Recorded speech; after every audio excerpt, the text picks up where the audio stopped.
Et salut les fans de tennis et bienvenue dans cette nouvelle vidéo. Aujourd'hui, je vais vous donner le bilan du mois de juillet 2017 de mon défi qui était de courir pendant 5 heures. Mais juste avant, je fais une pause. On est quand même mieux là.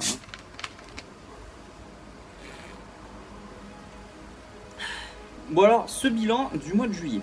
Échec total, échec sur toute la ligne. Alors pourquoi échec? Donc je rappelle que mon objectif c'était de courir 5 heures lors de ce mois de juillet. Et au final je n'ai couru que 3 heures. Donc 3 sur 5. 12 sur 20. Bon, j'ai la moyenne.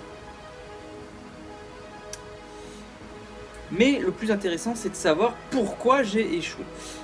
Donc il y a 3 raisons, 3 causes à ça et je vais vous les énoncer tout de suite. Alors je commence tout de suite par la raison principale. Donc la raison principale c'est que je me suis blessé au genou. Et oui vous avez vu, hein, j'essaie de faire des défis physiques mais à chaque fois je me blesse. Donc il y a peut-être une réflexion à avoir sur la prépa physique. Donc plutôt que de se lancer des défis, il faudrait peut-être que je travaille mes fondamentaux en premier. Donc je me suis blessé où? Je me suis blessé au genou, donc sur le côté, la face latérale du genou gauche. Donc c'est classique, hein. C'est ce qu'on appelle le syndrome de l'essuie-glace. Donc je vous ferai dans une prochaine vidéo une vidéo consacrée à cette blessure. Donc comment la travailler, comment guérir et comment éviter qu'elle ne revienne. Donc en attendant, ceux qui veulent peuvent chercher sur internet pour savoir ce que c'est. Donc voilà, première raison, je me suis blessé et ça m'a empêché de courir. Donc c'est très problématique pour moi et comme je vous l'ai dit, il y a une réflexion à mener sur la préparation physique. Deuxième raison, et je pense qu'elle est importante aussi, lors de ce mois, donc pendant à peu près 30 jours, j'ai quand même consacré 20 jours à peu près à l'organisation d'un tournoi en tant que juge arbitre. Et si vous n'étiez pas au courant, et c'est super prenant de faire un tournoi.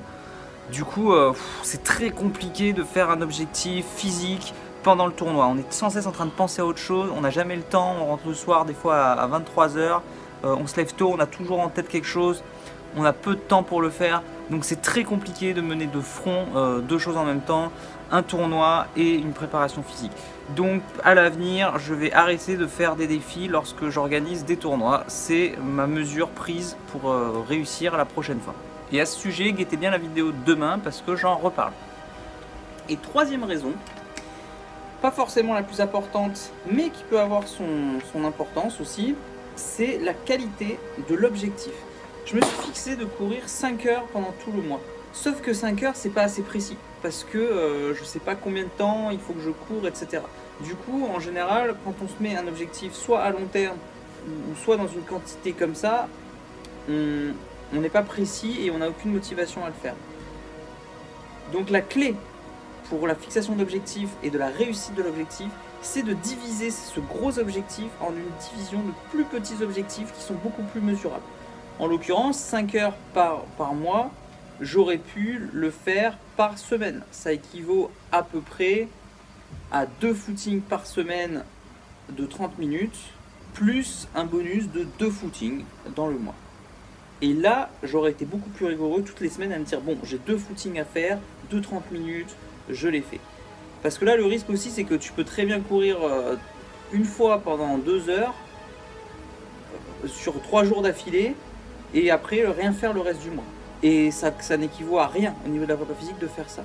Donc c'est pour ça que ce genre d'objectif, il vaut mieux le faire en termes de régularité par jour ou par semaine plutôt que sur une durée, sur un mois, parce que l'objectif n'étant pas précis, l'effort fourni n'est pas adéquat non plus. Donc voilà, donc quand vous faites votre objectif, n'oubliez pas de le diviser et de le mettre en objectif mesurable à faire régulièrement. Et non pas une fois dans le mois parce que ça ne correspond à rien.